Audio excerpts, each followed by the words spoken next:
Kabanata 22, Pearl. Ngumiti ako habang naaalala ang buong nangyari. Tanging ang kumot lang ang nakatakip sa katawan ko. Nakahilig si Achilles sa headboard ng kama, nakaupo at pikit ang mga mata. Samantalang nakakandong naman ako sa kanya. Nasa gilid ang dalawang paa ko at ang kanang balikat nakahilig sa dibdib niya. Even when his eyes are closed, I know he's not yet asleep. I can feel his heart still pounding hard. His hand is slightly touching my right ankle, occasionally drawing lines and circles around it as we both rest from what just happened. I gave him my virginity. Ilang beses kong sinabi na hindi ako conservative, na hindi naman nagmamatter sa akin kung virgin o hindi, pero ang totoo, ibinigay ko yon sa kanya dahil mahal ko siya. Ibinigay ko dahil sigurado ako sa kanya. Ibinigay ko ang sarili ko dahil gusto ko kami na, hanggang sa huli. It matters to me so much, and I gave it to him because I'm sure I'll love him forever. I took your virginity, I teased. Namumungay ang mga mata niyan dumilat bago ako marahang hinalikan sa pisngi. He looked at peace, pumikit ulit at bumuntong hininga na para bang nabunutan ng tinik. Tinitigan ko siya habang tahimik at kalmadong nakahilig sa headboard. He's beautiful, I admit it. Noong una ko siyang nakita, gwapo talaga siya. Hindi ako ang tipo na mabilis mamangha sa gwapo, pero kakaiba ang tikas niya. He's tall with all the muscles on the right places, very manly. His gray eyes always looked serious, and I don't have to know him much to judge that he is indeed mature, reasonable, dahil isang tingin lang sa kanya halata ng responsable. Kaya nagulat ako nang inamin niya kanina na may insecurity siya. Hindi halata. Alam kong malayo ang agwat ng buhay namin pero kahit kailan hindi ko siya nakitaan ng insekuridad dahil doon. Alam kong mahirap siya pero hindi niya pinaramdam na may agwat sa aming dalawa. I am not sure if he's too proud to acknowledge that or it's just doesn't bother him. Pero kanina nang sinabi niya, pakiramdam ko ang nauna ang dahilan at ngayon na siya tuluyang bumigay. I'm sorry, napapaos kong sinabi. That I acted this way. I was just really upset. Dumilat ulit siya at unti-unting tumango bago pumikit ulit. Tinulak niya ako pabagsak sa kanya at nanatili ang labi niya sa sentido ko. Sinubukan kong umahon para tingnan siya pero humigpit ang yakap niya kaya nanatili ako sa ganoong ayos habang nagsasalita. And thank you for still accepting me despite what I've done. Tuluyan nang nanginig ang boses ko. Hindi siya nagsalita. A part of me knows that nothing happened between you and Alana, pero inis lang talaga ako na hindi tayo nagkita tapos kayo magkasama. Kaya nadala ako ng negatibong iniisip, natalo ako sa mga pangamba ko. I pursed my lips. Iniisip ko na kung sa akin nangyari yon, kung ikaw ang naghanap ng iba at umamin ka o napatunayan ko, hindi na kita tatanggapin. Pero ikaw, I trailed off and bit my lower lip. Huwag mo nang uulitin, bulong niya. I completely lost it after hearing that you're with some other man. Alam kong madali akong palitan, pero hindi ka madaling palitan. Baling ko sa kanya dahil naaalarma sa sinabi niya. Hindi kita ipagpapalit kahit kanino, kahit may mayamang gwapo na may gusto sa akin, hindi kita ipagpapalit, I assured him. He chuckled with a doubtful look on me. I'm serious, Achilles. Hinigit niya ako at muling niyakap na mahigpit. I'll only be in love with you, Maria Emilia, he whispered. Bumuntong hininga ako. Ako naman ngayon ang nabunutan ng tinik. I hope you remember that always, whenever you doubt me. I hope you always know that I won't do anything to make us fall apart. You're the most important person to me now. Umawang ang labi ko. Parang ang hirap huminga habang naririnig ko yon. Alam ko kasi na wala na siyang pamilya. Well, he's a Riago, but they never treated him or his mom as one, so he really has nothing. Madilim kung wala ka. Marahan niyang sinabi. Nangilid ang luha ko. Natili ako nakapikit at halos magtago na sa dibdib niya para lang maibsan ang sakit na nararamdaman ko sa sinabi niya. I'm sorry too. Suminghap ako at sinubukang itago ang lumandas na luha sa mga mata. I promise to work on my insecurities. I can't believe I'm hearing that from him. Iniisip kong hindi mangyayari to kung hindi ako nagkulang. Akala ko kaya kong pagsabayin ang pag-aaral at tayo. Umahon ako at pinalis ang mga luha. Nagkatinginan kami. Kaya natin. Please, don't leave the academy. Pagod niya akong tinitigan. Alam ko, sinabi ko na ayaw ko doon pero 2 taon na lang. Nagsakripisyo na nga lang tayo, lubusin na. I'll think about it. Aniya. Hindi ako makapaniwala na pag-iisipan niya pa yon. Pangarap niya yun, di ba? It also made me think about myself. Do I have dreams that I am willing to let go for him? But then I realized that I only love him. Wala akong pangarap na papantay sa pagmamahal ko sa kanya. I then wonder if it is the same for him. Why is he thinking that he can walk away from his dreams? Do I matter more for him? Niyakap ko siya ng mahigpit nang naisip yon. It's overwhelming to be more than a person's dream. I felt that way for him. And if he feels that way for me, all the more that I want good things for him. The academy and his education included. Achilles booked the room for 3 days at kung hindi niya lang ako tinutulak pa uwi sa bawat araw na yon, baka doon na nga ako natulog katabi siya. We stayed there and made love to almost all corners. That was the happiest days of my life at parang hindi na matatapos. Bumalik din siya sa dorm niya at araw-araw kaming nagkita. Hindi na ako nagreklamo sa dates namin na paulit-ulit. Sine, restaurant, museum, masaya pa rin. I tried to book a week's worth on the same hotel. Palusot ko na sa 3 araw na nandun kami, hindi kami nakapag-swimming. Puro ganun lang ang ginawa namin. I'll pay for it. Giit na Achilles. Gusto ko magprotesta pero yun na kasi ang pinakamaayos na protestang inasahan ko sa kanya. Akala ko kasi magagalit siya at ayaw siya sa pagstay namin sa Manila Peninsula. Pero nang sinabi niya na siya ang magbabayad, iniisip kong okay nga lang sa kanya na nandun kami. I smirked as I entered the suite while he's half naked. I can't stop looking at his chest. At natutuwa ako tuwing naaalala na sa akin siya. Akin lang. Nakahilig ako sa dibdib niya habang nasa bathtub kami. Bukas na lang kami magsiswimming. Naaalaw kami masyado sa mga ginagawa dito kaya nakakalimutan ko kung bakit ko binook ito. Can I ask you something? Naisip ko lang. Sige, ano? Bulong niya habang pumalupot ang braso sa tiyan ko. Your mom is a Riego, right? Bakit ayaw tanggapin ng mga Riego na Riego kayo? If it's too personal, just tell me. Okay lang. Dahil hindi napapatawad ni Visarius Riego ang lola ko. Nagulat ako sa sinabi niya. It seems like a touchy subject. Nobody wants to talk about it back in Castellona. Hindi napatawad? Your mom and Visarius Riego are half-siblings, right? May nangyari sa lola ko at sa papa nila kamamatay pa lang ng mama ni Visarius, kaya... My lips shaped like an O when I heard it. And Visarius' father won't accept my mama, so it's understandable that he wouldn't accept me either. Tumango ako. Okay lang, it's already hard carrying their family name. Paano pa kung tanggapin nila? It's hard? Why? Hindi siya sumagot kaya binalingan ko. The image of him dumped from our bathwater slightly took my breath away. Speaking of Riegos, this one is one heck of a mighty Riego. He chuckled. Baka akala nila marami akong pera. Nanliit ang mga mata ko. Ang dami bang naghahabol? Umiling siya pero parang pahambol. I tell you, it's not because you're a Riego. O dahil iniisip nila na marami kang pera.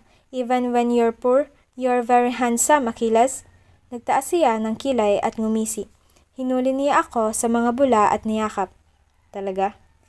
Don't act as if you just heard that compliment. For sure, ilang beses ka nang napuri. Yung sayo lang naman ang gusto kong marinig. Umirap ako pero kalaunan nagpaubaya sa yakap niya at ngumisi. He cupped my breast and slowly kneading it underwater. It didn't take me long to feel hot from all his teasings. Pakakasalan kita. Bulong niya. Dapat lang, panagutan mo ako. I whispered and turned to kiss him. He kissed me back, thoroughly and aggressively. I'm taking shots for my modeling stints. Kung hindi, baka buntis na ako ngayon. He smirked and kissed me more. Slowly, I touched him and realized that he's hard. I squeezed my hand more, trying to cup him better, but before I could even do it, he reached for my hand. I'll pleasure you first, he whispered. Kinagat ko ang labi ko at syempre nagpaubaya. Hindi ko nga lang alam ano ang uuwian niya sa Costa Leona pagkatapos ng 1 linggo namin sa hotel. May aasikasuhin lang daw siya. 3 hanggang 5 araw daw siya doon. At syempre ako nabaliw at ayaw siyang lubayan habang bakasyon, gumawa ako ng paraan. Since my parents are busy and they hardly check on me, nagpaalam ako ng sleepover kina Marcos Saldivar. Kung mabuking man ako, sabihin ko na lang na sa Costa Leona ako nag-sleepover. Natawa ako sa kabaliwan at syempre to the rescue si Tita Domitilla para sa mga gawain kong ganito. Iha, bakit mo gustong umuwi? Don't you have any out-of-the-country vacation? Umiling ako kay tita. Wala po, busy kasi si mama at papa. Oh, laging busy. Maintindihan ko pa si Rodolfo, pero si Alondra? She smirked at me. Well, hindi ka ba pinapayagang mag-isa na mag-visit? Kunwari sa Hong Kong to shop or even in France to visit some properties? Nagtagal ang tingin ko kay Tita Domitilla at umiling. Hindi ako nakapagkwento kay Marcos tungkol sa amin ni Achilles at lalo pa kay Nikolay ngayon. Ang huling sinabi ko kay Nikolay ay saka na kami mag-usap dahil pinagseselosan siya ni Achilles. Sino namang nagkwento tungkol sa atin sa boyfriend mo? Tanong niya na obvious ang sagot.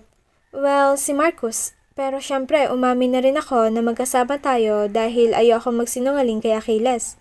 Napakapakailamero talaga ng isang yun. Kumunot ano ako at saglit na nag-isip. Wala namang kasalanan si Marcos dito, Nikolay. At pinagtatakpan mo pa, totoo naman. He just can't keep his blabbing for himself. My eyes narrowed. You always find things to hate Marcos. Huh? What do you mean by that? Malalim ko pa sanang iisipin yon kaso abala na ako kay Achilles. Basta, talk to you again sometime. In the meantime, enjoyin ko lang si Achilles. I chuckled. I snapped back at Tita Domitilla's question. Wala po but it's okay. I'm not eager to go somewhere else. But you're going to Costa Leona instead? Nagtagal ang tingin ko kay Tita Domitilla at saglit na naisip na pinagkakatiwalaan ko siya. She always spoils me and she keeps my secrets. Sa ilang beses akong pumunta sa Manila noon nakasama siya, hindi ako kailanman nabuking. Ngayon pa ba ako magdududa kung pinagkakatiwalaan ko siya? Unti-unti akong ngumiti bago umamin. I'm visiting a boyfriend, tita. Napakurap-kurap si Tita Domitilla sa sinabi ko. Boyfriend? I nodded and smiled mischievously. Who? That Saldivar kid? Alam ba ng mama mo? Umiling ako sa dalawang tanong. Hindi alam ni mama. Please keep it a secret, tita. Natawa si Tita Domitilla. Of course, iha. I won't tell your mom. But, kumunot ang noon niya. Why not? The Saldivars for sure would please your mom. Unti-unti ulit akong ngumiti. Because it's not Marcos, tita. Si Achilles Riego po.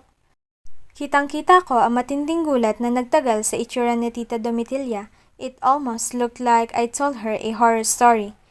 Alam ko naman ding magugulat siya. Siyempre, gaya ni mama, medyo iniisip din siguro nila na masyadong mahirap si Achilles para sa akin. Years ago, honestly, I would think the same. I'm even one of those people who will belittle Achilles for being poor.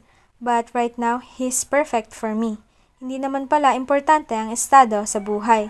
I realized that loving someone meant accepting everything about him.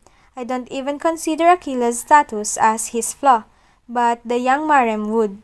So, I understand if Tita Domitilla thinks that way. Oh my, hindi naman kayo magkasundo ni Achilles, iha? Gulantang niyang tanong. Dati po yun, I smirked. How? How did you two suddenly became friends? Or now, lovers? Sa paghihintay sa chopper at kahit noong nakaland na sa 1 ektaryang helipad ng mga merkadehas, hindi kalayuan sa mansyon nila na tiling ganoon ang topic namin ni tita. I can see why you want this a secret, kahit naman ako, iha. Kung anak kita at sa mahirap na Achilles Riego ka mapupunta, maalarma ako. Medyo gumaan ang loob ko na nagpapakatotoo si Tita Domitilla. She could easily tell me that it's okay but I know it's not okay for her. Kahit pa Riego siya, we all know they aren't accepted, so he's good for nothing to me. Bumaling ako kay tita. But I also acknowledge that that kid is hardworking. Oh my, bigla tuloy akong nagilty na tinanggal ko iyon dito some years ago. Because I thought he was being rude to you. I chuckled. Yeah, well, that was a long time ago. Nagsisi rin naman po ako nun. So, he's in the academy to become like your father? Ngumisi si Tita Domitilla. At nakikita kayo tuwing breaks niya? Tumango ako. Break niya po ngayon pero umuwi rito. May aasikasuhin daw. Sayang po yung oras na dapat magkasama kami, kaya ako na ang umuwi dito para magkita pa rin kahit paano. That's great! You seem serious about this. Tumango ulit ako. I am, tita. Kaya pala maganang aura mo. Something about you now changed. Or I'm not sure what it is. Nagtagal ang tingin ni tita sa akin at napaisip din ako tungkol doon. They say you don't have to change for anyone. That's true. But I guess when you're in love, you unconsciously change for the better. Kung iisiping mabuti, ibang-iba ako dati. I wonder if Achilles changed too unconsciously because of what we are feeling for each other. Manong, si Achilles? Tanong ko sa may ngisdang nag-aayos ng bangka sa harap ng bahay ni na Achilles. I've been there the whole afternoon trying to find Achilles. Kanina lang may pinagtanungan ako. Maaga daw pumapalaot yon kasama ang ibang may ngisda 3 araw na. Ngayon pa lang ako nakasunod kaya agad na nagpunta dito. Makakauwi din yun maya-maya, hintayin mo lang dyan. Ang matandang nag-aayos ng lambat. Tumango ako at naupo sa bench na madalas upuan ng mga kaibigan ni Achilles noon at kami tuwing nag-aaral. Palubog na ang araw at buong araw yata siyang pumalaot. Umuwi ba siya dito para mangisda? I slightly got annoyed that fishing is more important than spending time with me. Pero alam ko naman na magdadalawang buwan na kaming magkasama araw-araw. Nagrereklamo pa rin ako? I smirked. Napatayo ako nang natanaw ang iilang bangka na paparating. Kulay kahel na ang langit at unti-unti nang humahalik ang araw sa dagat. Nag-aagaw na ang dilim at liwanag sa ibang parte ng langit pero sobrang liwanag pa rin sa akin ang anino ng mga bangkang papalapit. Slowly, I saw a man who stood up despite the moving boats. And despite the distance, I've memorized my love's silhouette. I couldn't even make out his face from his shadow but I know that it is Achilles. Kumaway ako, excited na makita siya. From his body language, I can feel his eagerness to see me as well. Unti-unti akong lumakad sa dagat at excited na lumapit sa palapit na mga bangka. When the boat slowed, Achilles jumped. Bumagsak sa hanggang tuhod na tubig at tinakbo ang distansya namin. My heart swelled when I noticed that he's as excited as me. Inangat niya ako habang yakap at ibinaon ang mukha sa balikat ko. I noticed that he was dumb. Gusto kong magreklamo pero kahit payata ba sa iniya ako rito, wala na akong pakialam. Paano ka nakauwi? Inignora ang nauna kong tanong. Sumama ako kay Senyor Domitilla. Umuwi rin kasi siya. I missed you. He whispered. Umirap ako. Talaga? Kasi inuna mo ang paingisda kaysa sa akin. Binaba niya ako at kinalas niya ang yakap sa akin. The boats were already parked. Nanatili sa hanggang baywang ang lalim na tubig. Unti-unti na ring umalis ang mga maingisda kabilang ang sinakyan ni Achilles para ilako ang mga isdang huli. The sun is kissing the ocean now, and the orange embers turned more golden and dark. Reflected on the calm sea are the silhouette of every boat and the dark sky above us. Tiningala ko si Achilles. The genuine happiness is reflected on his eyes. Ni hindi ko naisip na may ibang kahulugan ang pagluhod niya sa akin, kahit pa hanggang tuhod pa ang tubig dagat. Huh? He then showed me a ring with a pearl for its rock. Pakasalan mo ako, Maria Emilia. He said those words clearly, at nang natapos ang sinabi niya, tanging ang marahang hampas ng alon ang naririnig ko. Nangilid ang mga luha ko sa gulat at sa lahat ng nangyayari. Pumatak ito dahil hindi ako makapaniwala kung gaano kaganda ang lahat. He proposed in front of the setting sun. The world is setting down to welcome a peaceful night, like how he is choosing to settle down with me and welcome a peaceful life. In front of us is a shore dotted with small and humble boats, like his beginnings, and a sea that reminds me so much of him, calm when he needs to be, and rough when there's a storm. It's perfect. I never dreamed or imagined him proposing a happy ever after to me, but if I did, it will never come close to this perfection. I promise to be a better man for you. all the things I'm doing now, including my studies, and after it, I'm doing to deserve you. So please, be my wife. Pumatak ang luha ko at unti-unting niyakap siya kahit nakaluhod pa. He chuckled. Don't be pressured, hindi naman kailangan ngayon. Pero panatagin mo ako na ako ang pakakasalan mo pagkatapos ng lahat ng to. Oo, pakakasalan kita, nanginig kong sinabi. Tumayo siya kalaunan, umiiyak pa ako habang unti-unti niyang pinadausdos ang singsing sa aking daliri. It was the biggest pearl I've seen. He kissed my forehead. Napansin niya ang pagkakamangha ko sa singsing. Ginawa ko yan pauwi dito. Hindi ako makapaghintay na makauwi sa bahay bago gawin. At ang singsing, pinagawa ko sa Manila. 3 araw akong naghanap ng kakasya sa singsing. Buti nakahanap ako kanina. Niyakap ko siya at mas lalong hindi makapaniwala. Sinisid mo to? He chuckled and didn't say anything, but it was enough of an answer. I have never been that happy my entire life. Hindi ko alam kung sobra ba akong walang masayang alaala, pero pakiramdam ko wala nang masasaya pa sa nangyaring yon sa mga susunod pa. Maybe I'll be happy when I marry Achilles, but the spontaneity of his proposal and the perfectness of the sunset was just so hard to beat. Muntik nang hindi umabot si Achilles sa pagbabalik niya sa academy. Kung hindi pa ako nagtanong sa kanya kung kailan ang balik niya, hindi ko malalamang malilate na siya. I'm sorry, he said after I asked him to continue doing it. Ayos lang sa akin, giit ko. Kung hindi lang to ang pwedeng maging rason na tanggapin ako ng pamilya mo, hindi na talaga ako babalik. I smiled sadly at him. Kahit pa hindi ka bumalik, ilalaban pa rin naman kita. Gusto kong bumalik ka dahil pangarap mo yan. Malungkot ang mga mata niya nang halikan ako. Pangarap ko to dahil pangarap ko ring pakasalan ka at matanggap ng pamilya mo. I smiled and kissed his lips. Think only about me, please. Let me take care of my family. Umiling siya at hinalikan din ako sa labi. I'll do everything for us. I'll earn the respect of your family. I'll deserve you. Pagod akong ngumiti. Hindi ako mananalo sa kanya kung magtatalo kami tungkol dito. Alam kong may paninindigan siya. But of course, I can't say I'm always happy when he's far away. Kaya naman lalo ko lang inabala ang sarili ko sa pagmamodelo. Hindi bali na kung ikahagalit ni mama yon. Anyway, this past few years, it seems like she doesn't care about it anymore. It was to my advantage though. I used it to divert all my insecurities about the long-distance relationship, and it worked. Achilles graduated in the academy as valedictorian. I went to Baguio for his graduation, but then I realized I couldn't come close to him because one of their guests is my father.